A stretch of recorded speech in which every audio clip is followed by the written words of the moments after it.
morning, my name is Michelle Chen. This is Joshua Morris and Marisol Rodriguez, and we are ready to begin.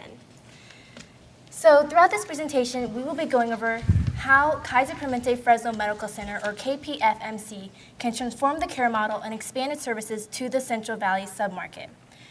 We will go over the midterm and short-term strategies along with their financial implications, and to go along with that, the cash flow statement and the P&L by 2022 are included in the appendices.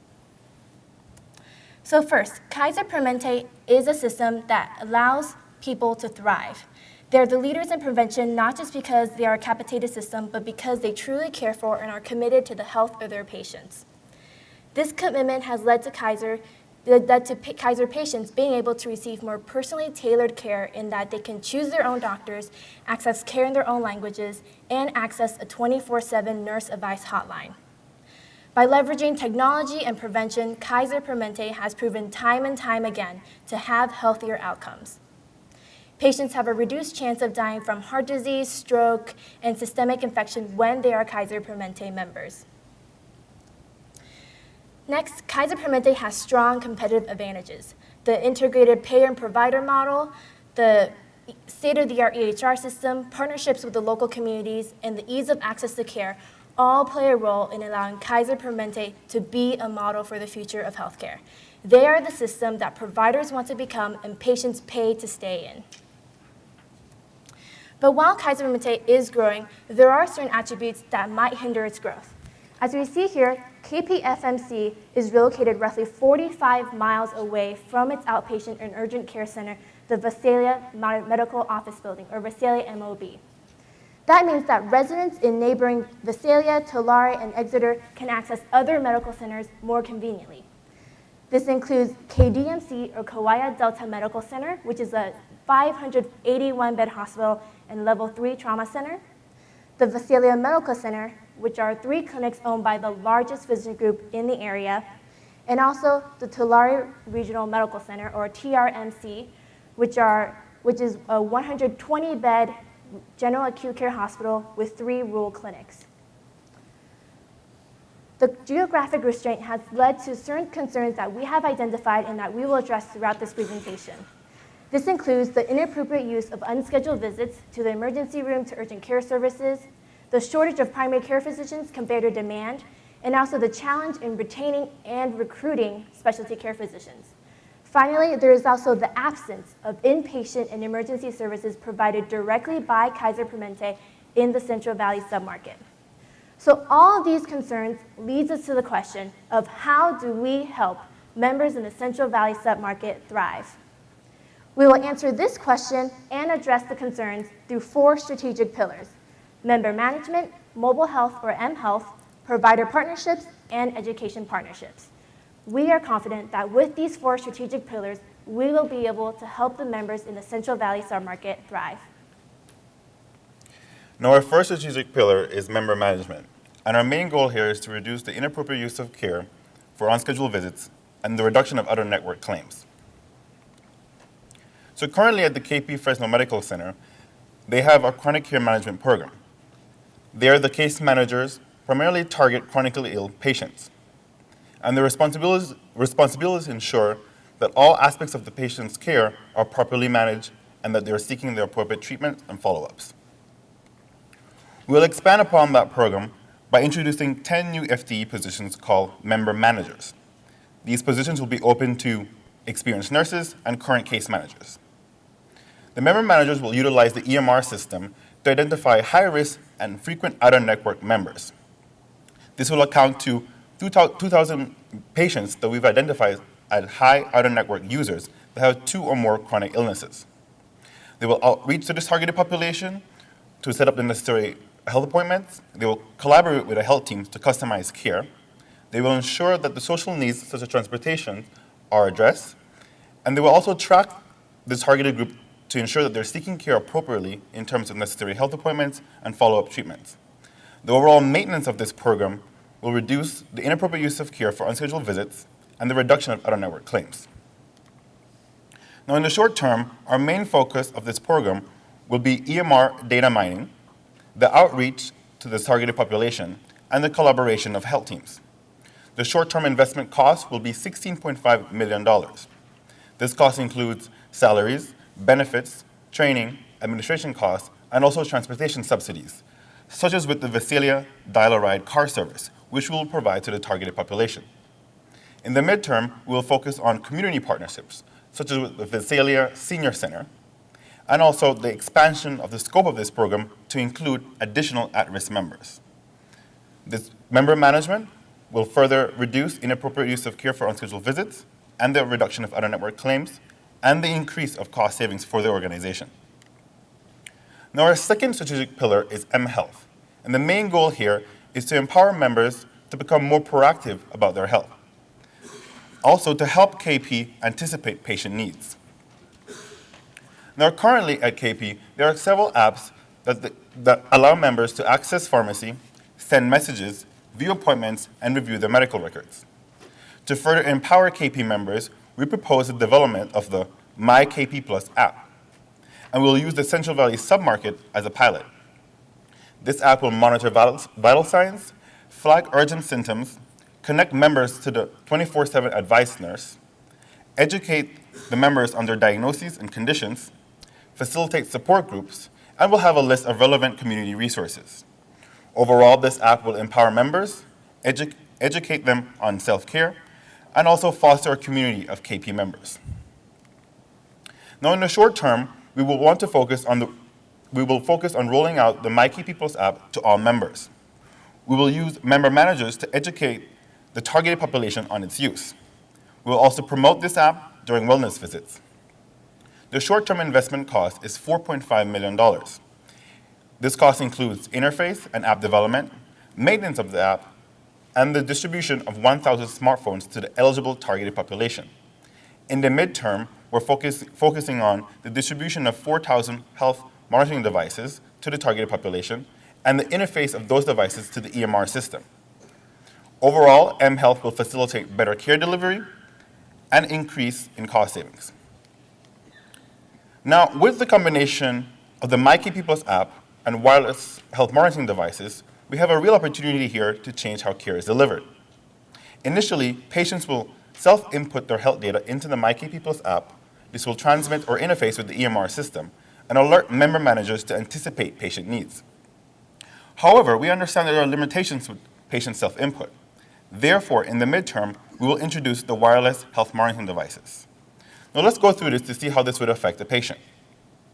Now, given that for this area, obesity is one of the top health needs, and hypertension is usually associated with obesity, we will provide, through PCP discretion, that patients wear the wireless iHealth blood pressure wrist monitor. This will transmit blood pressure information to the My KP Plus app via Bluetooth and interface with the EMR system. This will alert member managers on any dangerous changes in blood pressure and allow them to take the appropriate action, such as calling the patient in to see the PCP to assess and treat any symptoms before they worsen. Therefore, wireless health monitoring devices will allow this cycle to be seamless and continuous. It will empower member managers to monitor health risks and to anticipate patient needs more effectively. The integration of member managers and mHealth will truly revolutionize care delivery. Now, the combination of mHealth and member management will have a total project cost of $49.8 million. However, this will promote operational efficiencies, such as the reduction of hospitalizations by 20%, the reduction of out-of-network visits by 50%, and the increase in KP visits by 12%. These visits will primarily be wellness visits.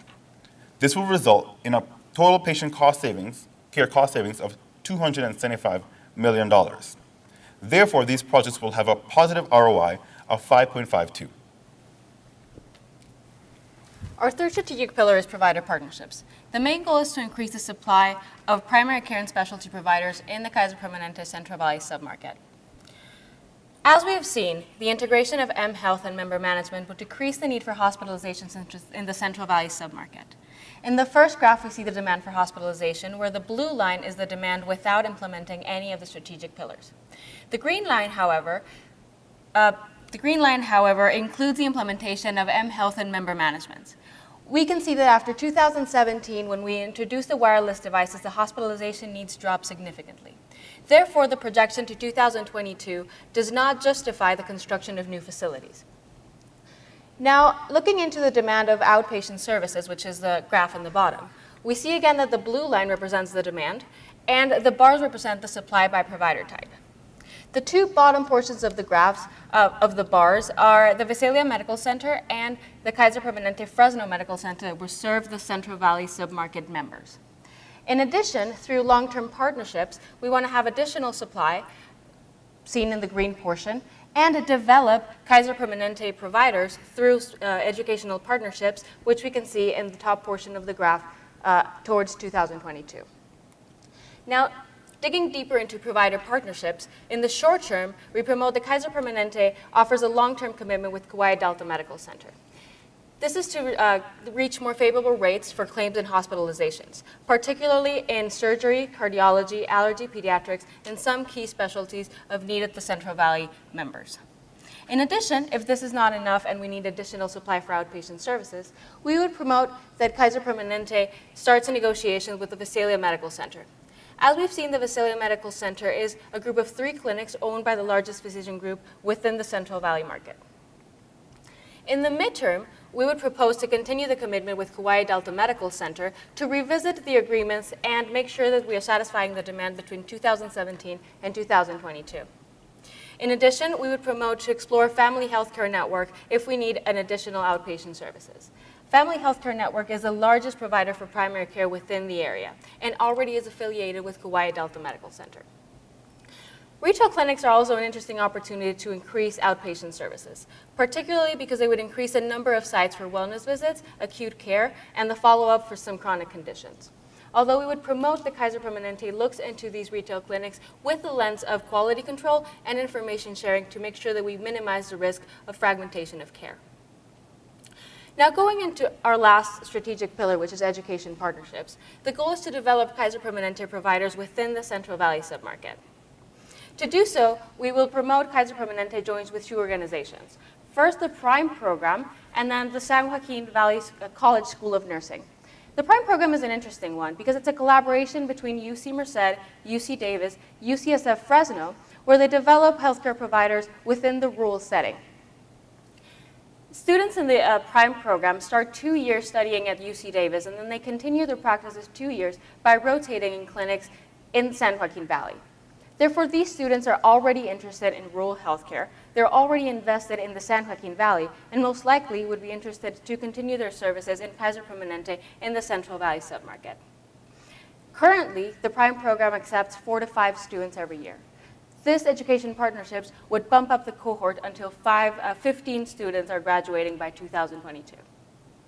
So in the short term, we propose the partnership with these 2 institutions so that in the midterm, the graduate students can join the Kaiser Permanente team and support the supply of services through rotations, internships, full-time jobs, and part-time jobs.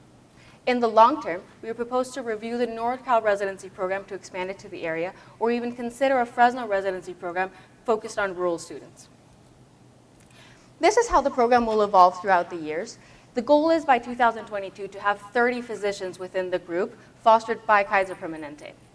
We would want 15 nurses and 15 physicians by 2022. The bars represent the number of students, where the lines represent the amount invested in their grants. Medical students will start first in 2015 because their training is a bit more extensive. Nurses will start in 2017, and both groups of students will ask to join the Kaiser Permanente facilities at least the same amount of time as they were supported throughout their education. The cost of the grants include the annual student expenses for both institutions and add up to $14.5 million by 2022. Therefore, the combination of renegotiating rates with provider partners and fostering providers within the Kaiser Permanente system will lead to cost efficiencies of $183 million and an ROI of 12.2. These cost efficiencies are led by 3 main categories: the reduction of hospitalization costs by 27%, the reduction of total claim costs by 5.6%, and the reduction of out-of-network visits by 36%. So now that we have gone over our 4 strategic pillars, member management, mobile health, provider partnerships, and education partnerships, we will go over the financials. So we estimate that with these 4 strategic pillars, we will see an impact of $11 decrease in total patient care, and this amounts to a $458 million in cost savings by Kaiser Permanente by 2022. Operational efficiencies are driven by fewer out-of-network usage, fewer hospitalizations, and also the renegotiation of partnerships. As we see here, total revenue will increase by 1%. However, it's important to note that revenue relating to co-pays, deductibles, and fees will increase by 17%. The large impact will be seen by the decrease in patient care expenses by 11%, so the total expenses will decrease by 8%. With the 4 strategic pillars, we will see that more patients will be using in-network services, so our in-network claims will be increased by 12%. While that might seem only 12%, that's nearly 50,000 claims that are now in-network. For out-of-network claims, we will see the reduction of 86%. That seems a lot, but that's 10,000 claims. And these 10,000 claims are they're really expensive. So with more in-network claims, we're allowing for more cost savings. We'll also see the reduction of hospitalizations by 20% and the reduction of total claims costs by 5.6%. Here to give you one more reason why our strategies work. Base revenue is here, operating expense is here. So this is what we project Kaiser Permanente will continue as without the implementation of any strategies. Now, if we implement our strategies, we see that revenue is maintained and expenses are reduced. This means that before our strategies or without our strategies, Kaiser Permanente would break even in 2019. But with the implementation of our 4 strategic pillars, we will see that Kaiser Permanente will break even 3 years earlier in 2016. We also see that there will be a reduction in per capita costs and also non-KP expenditures and the improvement of access to primary and specialty care services. We are confident that with our 4 strategic pillars, member management, mobile health, provider partnerships, and education partnerships, we will be able to help the members in the Central Valley submarket to thrive. Thank you so much, and we will now open up to any questions. Your numbers are staggering. Before my colleagues jump in on those, the app is cool. 2 questions about the app.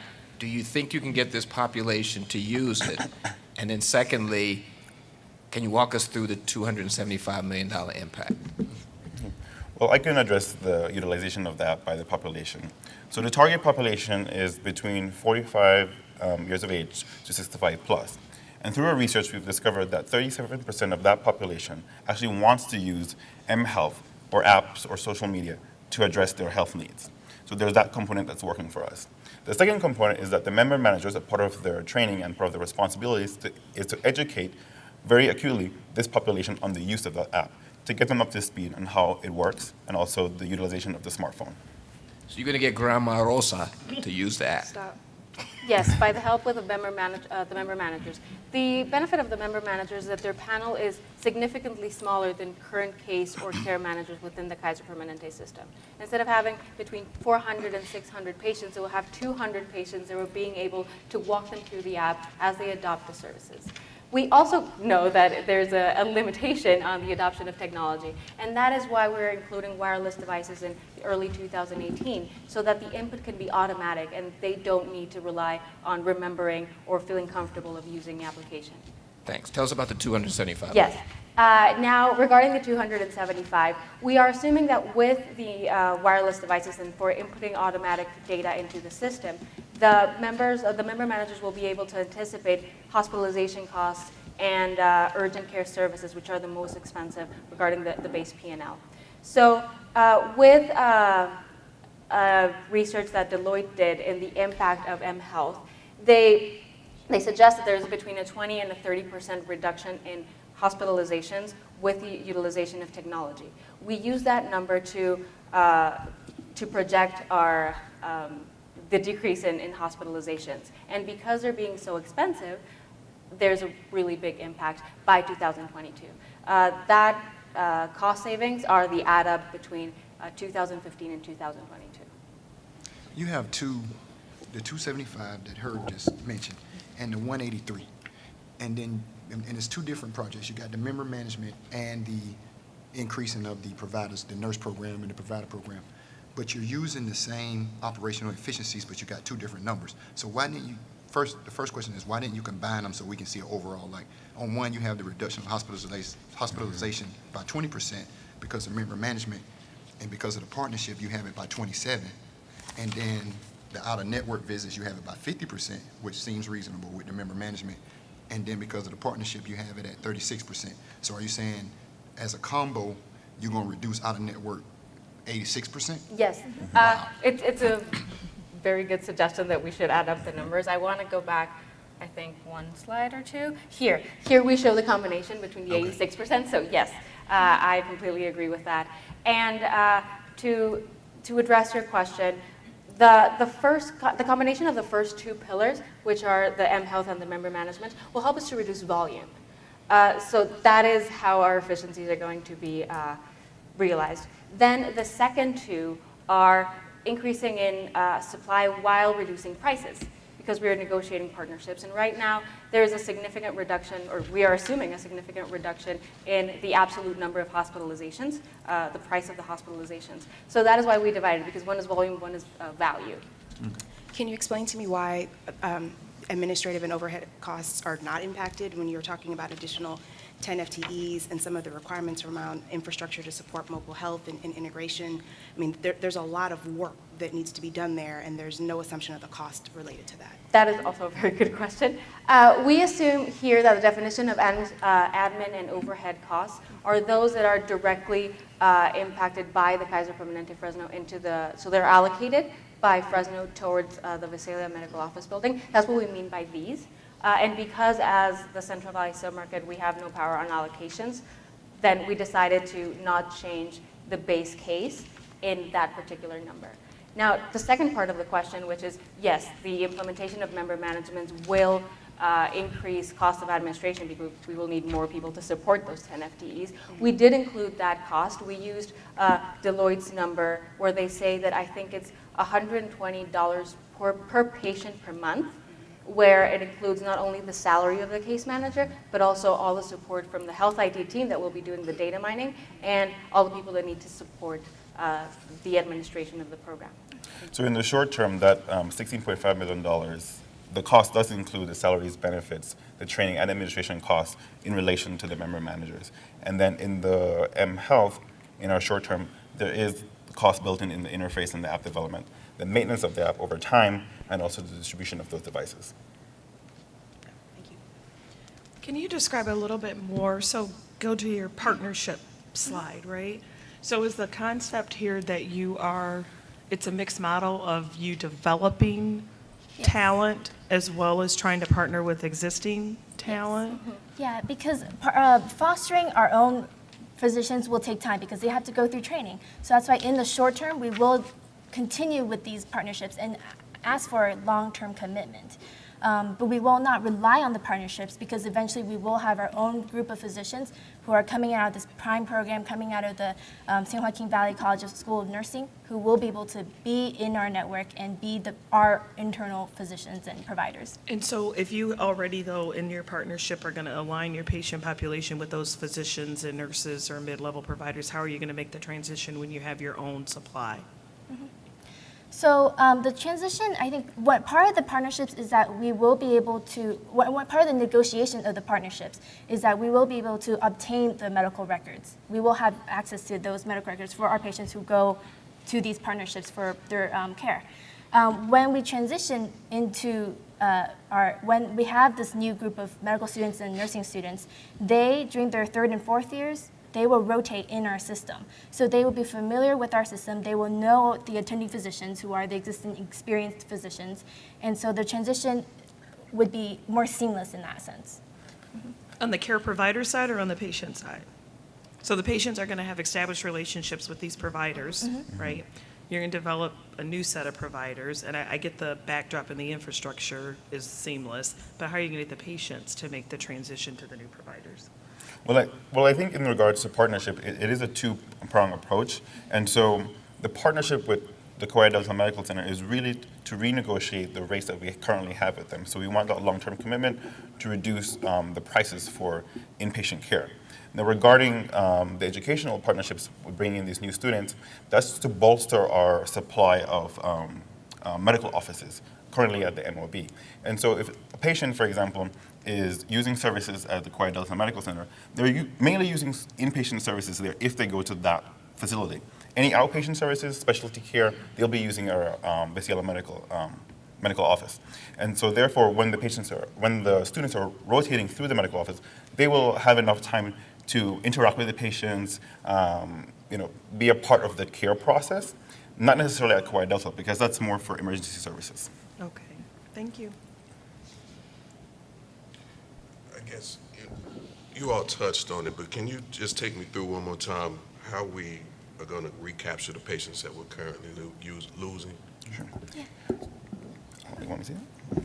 So going back to the member managers, one of their first responsibilities is to identify high-risk and frequent out-of-network users. So these are specifically patients in the 45 to 65 plus age range who are utilizing the most out-of-network services. So the first act is to identify who those patients are. And we found that that counts to 2,000 patients. So once they've figured out who those people are, they will do the outreach mechanisms such as phone calls, mailings, mykeepitplace.org, home visits, to get them to utilize the system, utilize the services within in-house. And once that is performed, they will customize the care through a health team.